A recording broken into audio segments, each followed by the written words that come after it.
we're working to get those details for you on that one. Other fires in the Channel 3 viewing area are on Lookout Mountain and Rocky Face Mountain. Altogether, these fires have burned nearly 1,300 acres. Crews are, of course, working to get them under control while also keeping an eye out for any new fires that might pop up. And here in Southeast Tennessee, it's a similar story. There are 3 separate fires in Hamilton County, and Florida forestry crews are helping out. They tell us firefighters have made great headway on the Flippers Bend fire. Officials say the Poe Road fire is a cause of concern as it is in a very remote location, making it difficult for firefighters to battle. Altogether, these fires have burned nearly 4,000 acres. Most of these fires are at least 50% contained, but it could take days before they're extinguished. You see them right there, the other ones that we have covered. And a reminder that the Tennessee Department of Agriculture has issued a burn ban prohibiting all open air fires in Bledsoe, Hamilton, Marion, Polk, and Sequatchie counties. Those counties just keep getting added, and this means no burning, including recreational fires. A violation of the burn ban is considered reckless burning, and you could face a fine plus jail time. And for the latest update on the fires in the Tennessee Valley, we have an entire section dedicated to Wildfire Watch on our website, WRCBTV.com, and also inside the WRCB app. Well, we're expected to have another hazy day tomorrow. Meteorologist Nick Austin is standing by in the Storm Center to tell us when we can expect some much needed rain. Nick. Hey Cameron, we could see a little rain by the weekend, but until then I think we're going to stay high and dry. And speaking of the haze out there from all the smoke from the wildfires, this picture comes to us from Daryl Hayes. This was taken down in Rocky Face, Georgia, of the nearly full supermoon a little earlier this evening. You can see a little bit of a red-orangish tint to it because of all the smoke particles and the haze out there. A beautiful picture, but we wish it wasn't because of all the smoke. It's going to be hard to get rid of it until we get some decent rain across the whole viewing area. And it's a little chilly right now. Temperature at 44 here in the city. It has dropped to 37 in Dalton. Cleveland is around 40 degrees, and it's 31 in Altamont. That's one of the few spots right now that's actually below freezing across the viewing area. But overall, it's going to be a chilly start to the day. As the kids are waiting at the bus stops, around 39 degrees here in the city early in the morning. For the ride home, it'll be pretty nice in the mid-60s, but it's going to be overall another hazy day with all that wildfire smoke around. So it's going to be one of those days again for especially really hard on folks if you have asthma or any of the breathing problems. Just another mention that we have a code orange air quality alert for tomorrow. That means especially if you have respiratory problems, you want to spend as much time indoors as you can. For everyone else who is healthy, you still want to limit your outdoor hours. You don't want to be out there for 3-4 hours at a time. Just limit your time outdoors during the day. No rain on the radar until you get out towards the Carolinas. This rain missed us, and that's unfortunate. But a low pressure system bringing rain now to North Carolina and earlier across parts of South Carolina, including Myrtle Beach. It's all heading through Raleigh now and the Outer Banks. But unfortunately, it's not moving towards us. We could have used some of that rain, but it all stayed to our east. High pressure is rebuilding across the area for tomorrow. So we'll see plenty of sunshine and more of that haze and the smoke in the air. We'll have a trough of low pressure on Tuesday. It's not going to really scour out a lot of the smoke because it's not going to bring any rain. We could see just additional cloud cover on Tuesday.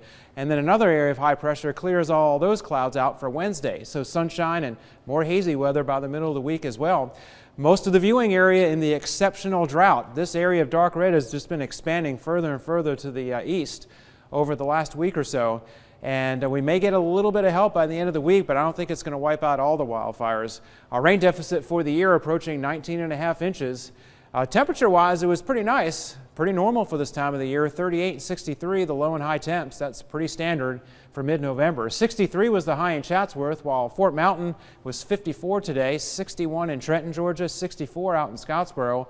Dunlap hit 67. That was one of the warmest spots, and almost all of our sky watchers at least saw some smoke in their areas today and the haze. Some of them, they said the smoke was really thick in some of their neighborhoods, and they could barely see just a few hundred feet in front of them. Ottawas and Cleveland, 62 today, 64 here at Channel 3, and we had a lot of 60s too, up to the north of the city and right in the metro area. 38 for the low in the city tonight, more smoke and haze out there.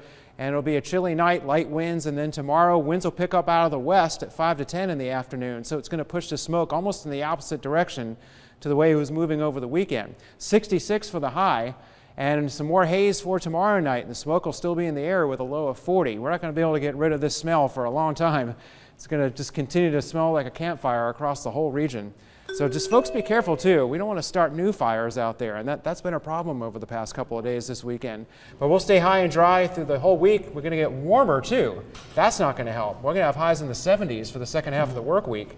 Finally, by Saturday, we could get a few scattered showers moving through the area, and we're going to keep our fingers crossed. We desperately need to get some of that rain. Yeah. It's only about a 40% chance, but I hope that stays in the forecast through the week. Yeah, hopefully we do see it. Okay, thank you, Nick. You bet. Well, a magnitude 2.3 earthquake hit about 6 miles away from Ringgold around 8:30 on Sunday. The United States Geological Survey reports its depth as 5 miles. The USGS says this type of seismic activity is not uncommon, as thousands of small earthquakes happen across the country at any time. And a Chattanooga man is accused of trying to run over police officers with his car. Chattanooga police were on Crutchfield Street when they smelled marijuana coming from a nearby car. They asked the driver for his ID. That's when they say the man tried to run them over. That led to a high-speed chase, which ended on Holtzclaw Avenue. Police arrested 27-year-old James Shepard and charged him with aggravated assault, reckless endangerment, and other charges. The son of a newly elected Hamilton County Commissioner is facing drug charges tonight. Court records show Greg Martin's son, Peyton, was stopped by police for driving through a stop sign in Chattanooga on Saturday. Officers found drugs and drug paraphernalia inside Peyton's car. The 18-year-old was arrested. His father, who won the District 3 County Commission seat, issued the following statement to us, saying in part, quote, "We will stand with our adult son to help him get the appropriate help he needs to address the issues he's facing." And as protests continue across the country, President-elect Donald Trump has made 2 major White House staff picks late this afternoon. Hillary Clinton, meanwhile, has reached out to donors. NBC's Jennifer Johnson has the latest in Decision 2016. After days holed up at Trump Tower, the president-elect has made his first big cabinet decision, picking Republican National Committee Chair Reince Priebus as White House Chief of Staff. Donald Trump has got to go! The decision coming as protests continue from Hollywood to New York City. Thousands of angry Americans still voicing their opposition to President-elect Donald Trump. I've never seen an election like this one before, where people are so fearful. But Republican leaders say anti-Trump Americans should rest assured. People should put their minds at ease. We're going to get to work on solving the big country's problems, getting this economy growing, fixing our national security, fixing our health care problems. Hillary Clinton spoke to top donors, blaming her loss on FBI Director James Comey's decision to reopen her email investigation 11 days before the election. Clinton told donors, "Our analysis is that Comey's letter, raising doubts that were groundless, baseless, proven to be, stopped our momentum." Trump's team isn't buying that analysis. I just can't believe it's always somebody else's fault. Sometimes you just have to take a look in the mirror and reflect on what went wrong. Conway, who met up with the president-elect at Trump Tower just hours before the Priebus announcement, says more cabinet picks will be coming soon.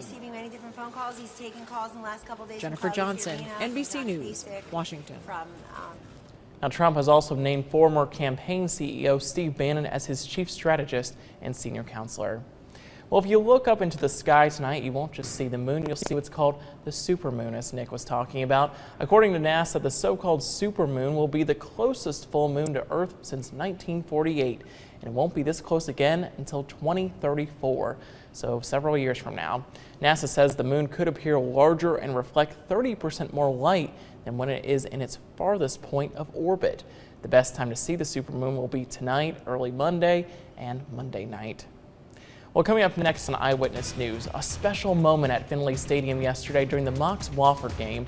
A Chattanooga family is surprised when their hero takes home field advantage.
with coverage you can count on.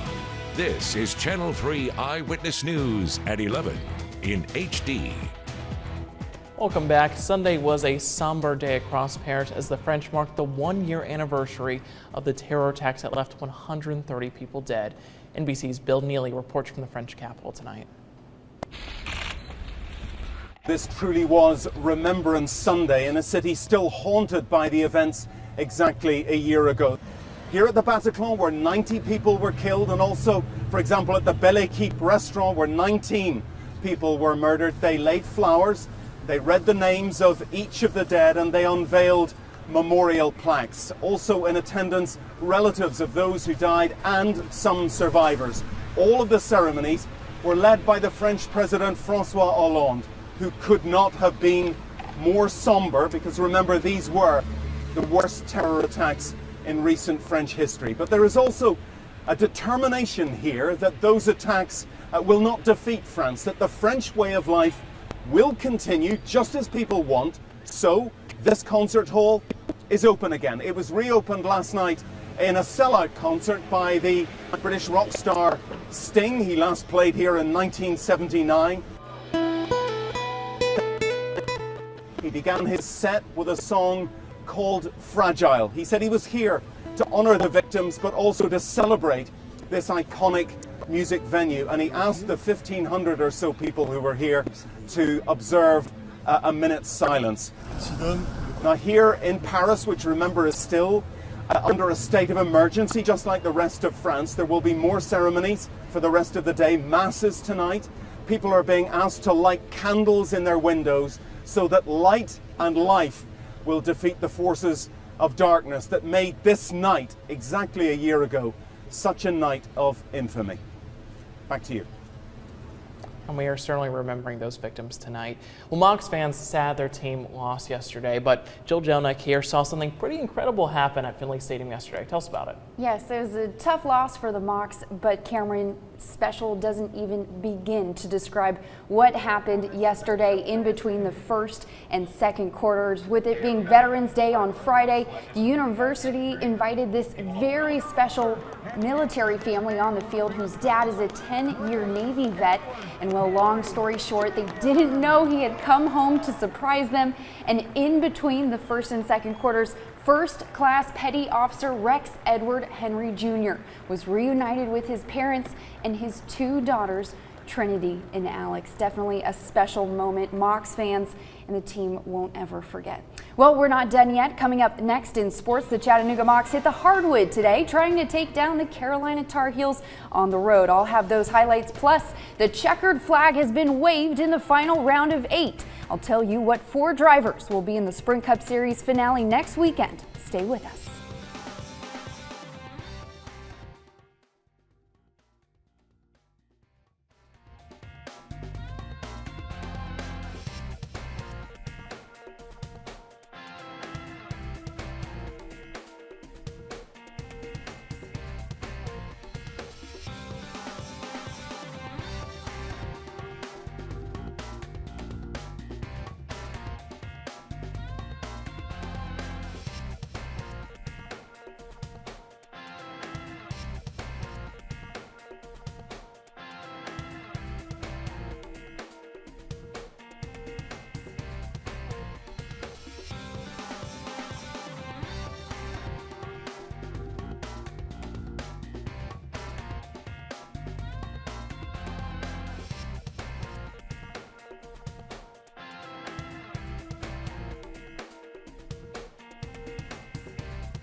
Tennessee managed to keep its SEC East title hopes alive yesterday with its 49-36 win over Kentucky. Despite giving up more than 400 yards on the ground to the Wildcats, the Vols made up for it with their run game, piling up a season-high 376 yards, led by senior quarterback Josh Dobbs. Like I told them, never take winning for granted. This was a great win. I thought we had a really good game plan offensively. I liked the way we attacked and we threw the ball down the field. So just happy for this football team. We're in a 2-game playoff. And again, I thought they had great energy, great excitement. And we have a lot of momentum right now. Momentum that they will need from here on out. First up, it's Missouri at home and then Vanderbilt on the road to close out the regular season. Las Vegas sportsbooks set the Vols as 15-point favorites this week when they host the Tigers. It's the third straight week in the Butch Jones era. Tennessee has opened as 2-touchdown favorites against an SEC opponent. It's a 3:30 kickoff on Sunday. Now, switching over to the hardwood, where the UTC men's basketball team looked to build off their season-opening win against Tennessee on the road. Unfortunately for them, that next opponent happened to be the runner-up in last year's NCAA tournament, the Carolina Tar Heels. The Mocs got off to a good start and led 26-23 on a 3-point play by Casey Jones with 7:49 left in the opening frame. The Tar Heels responded, outscoring their visitors 21-5, though, for the remainder of that time, before Greg Pryor's jumper at the buzzer sent the game into the locker room at 44-33. UNC did not open the door for a comeback. It went on a 9-0 run after the intermission, and the Mocs struggled to keep up. Chattanooga made 5 of 9 3-pointers in the first 10 minutes, but went 2 for 18 from behind the arc after that. Tar Heels win it 97-57 over the Mocs. Pryor scored 15 of his team-high 17 points in the first half. Toyo led the effort on the boards with 9, while Casey Jones added 10. Up next, the Mocs will try to improve to 7-0 against Hiwassee in their home opener on Wednesday. And also on the hardwood today, the 13th ranked Lady Vols hosted Navy for their home opener at Thompson Bowling Arena. It was the first time the midshipmen women's basketball team played Tennessee, and they honored Pat Summitt by wearing We Back Pat shirts before the game. The Lady Volunteers shot 12 of 14 from 3-point range, while Alexa Middleton scored a career-high 21 points as Tennessee went on to beat Navy 85-55, winning a home opener for the 17th consecutive season. Now on to some NASCAR, where today was the last chance to make it into the Sprint Cup Series title race, as 6 contenders battled for the final 2 spots at Phoenix International Raceway. Jimmy Johnson and Carl Edwards won at Martinsville in Texas, securing their places in the championship race. That would leave Kurt and Kyle Busch, Joey Logano, Matt Kenseth, Denny Hamlin, and Kevin Harvick fighting for the other 2 remaining bids. Pressure was on from the start, and on lap 256, former Chase driver Martin Truex Jr. and Ryan Newman come in contact with one another, and Truex suffers heavy left rear damage on his number 78. The race would eventually go into overtime, and during the first attempt, Alex Bowman tries to block Kyle Busch and gets into the side of Matt Kenseth, putting the Dollar General Toyota into the wall. Joey Logano flies by and takes over the lead and holds on for the win at Phoenix, punching his ticket to the Sprint Cup title race. Logano joins Jimmy Johnson, Carl Edwards, and Kyle Busch in the Final 4. The champion will be crowned next weekend at Homestead Miami Speedway. And over in the NFL today, the Tennessee Titans won big at home. Marcus Mariota threw for 295 yards and 4 touchdowns as the Titans dominated Green Bay 47-25.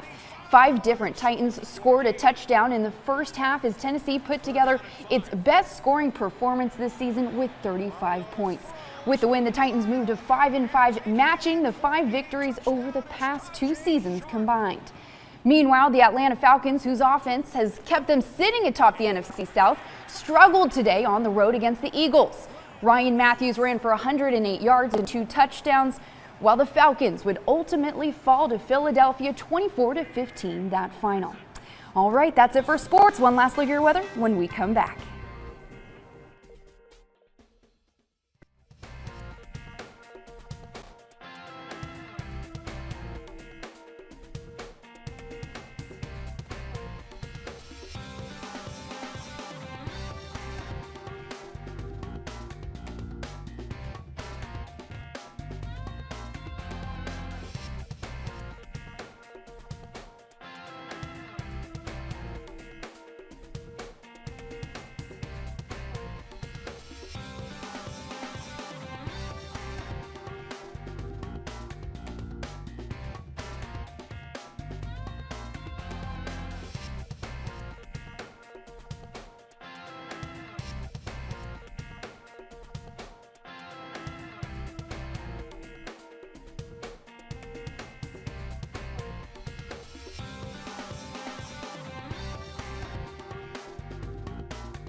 Be careful, folks. More hazy and smoky weather for several days, maybe a little bit of rain by next weekend. Warming into the 70s by Wednesday and Thursday. Stay safe. Have a great night. I don't know, we're coming back up on the Family Show next.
Thanks, Sherry.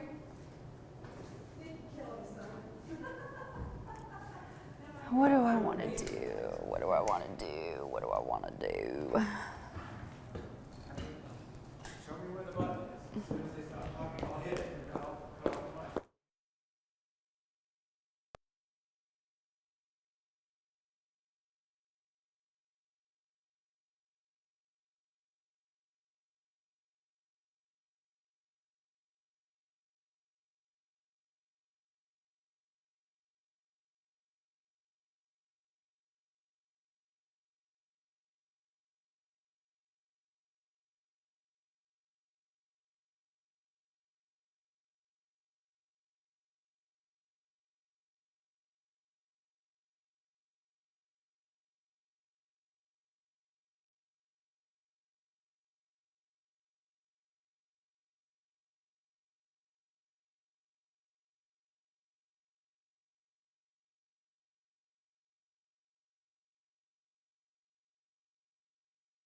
The UTC men's basketball team had no time to celebrate their season opening win against Tennessee Friday.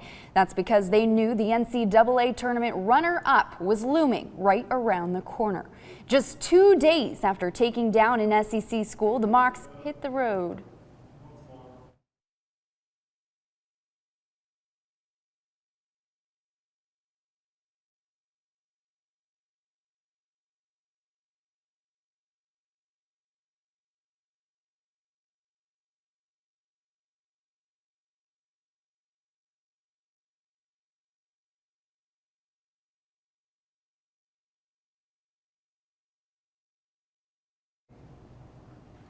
The UTC men's basketball team had no time to celebrate their season opening win against Tennessee on Friday.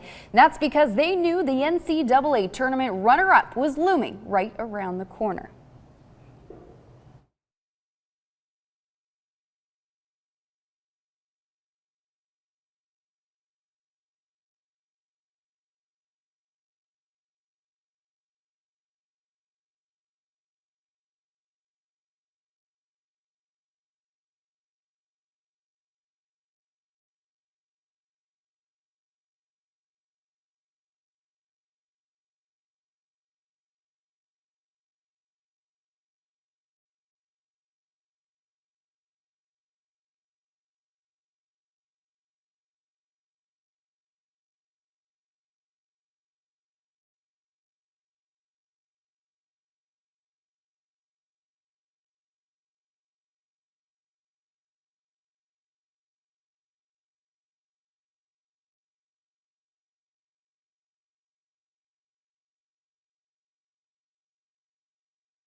The UTC men's basketball team had no time to celebrate their season opening win against Tennessee on Friday.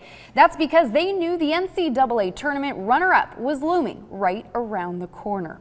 Just 2 days after taking down an SEC school, the Mocs hit the road to Chapel Hill to test their veteran squad against number 6 UNC Tar Heels. The Mocs got off to a good start and led 26-23 on a three-point play by Casey Jones with 7:49 left in the opening frame. The Tar Heels then responded, outscoring their visitors 21-5 for the remainder of the time before Greg Pryor's jumper at the buzzer sent the game into the locker room at 44-33. UNC did not open the door for a comeback, though. It went on a 9-0 run after the intermission, and the Mocs struggled to keep up. Chattanooga made 5 of 9 three-pointers in the first 10 minutes, but went 2 for 18 from behind the arc after that. Tar Heels win it 97-57 over the Mocs. Pryor scored 15 of his team-high 17 points in the first half. Justin Toyo led the effort on the boards with 9, while Casey Jones added 10. Up next, the Mocs will try to improve to 7-0 against Hiwassee in their home opener this Wednesday. And over in the NFL yesterday, the Tennessee Titans won big at home. Marcus Mariota threw for 295 yards and 4 touchdowns as the Titans dominated Green Bay 47-25. 5 different Titans scored a touchdown in the first half as Tennessee put together its best scoring performance this season with 35 points. With the win, the Titans moved to 5-5, matching the 5 victories over the past 2 seasons combined. Meanwhile, the Atlanta Falcons, whose offense has kept them sitting atop the NFC South, struggled yesterday on the road against the Eagles. Philadelphia's Ryan Matthews ran for 108 yards and 2 touchdowns, while its tenacious defense held the league's highest scoring team to just 15 points. Eagles beat the Falcons 24-15 in that final. All right, that's it for sports. I'm Jill Jelnick. I hope you have a magnificent Monday.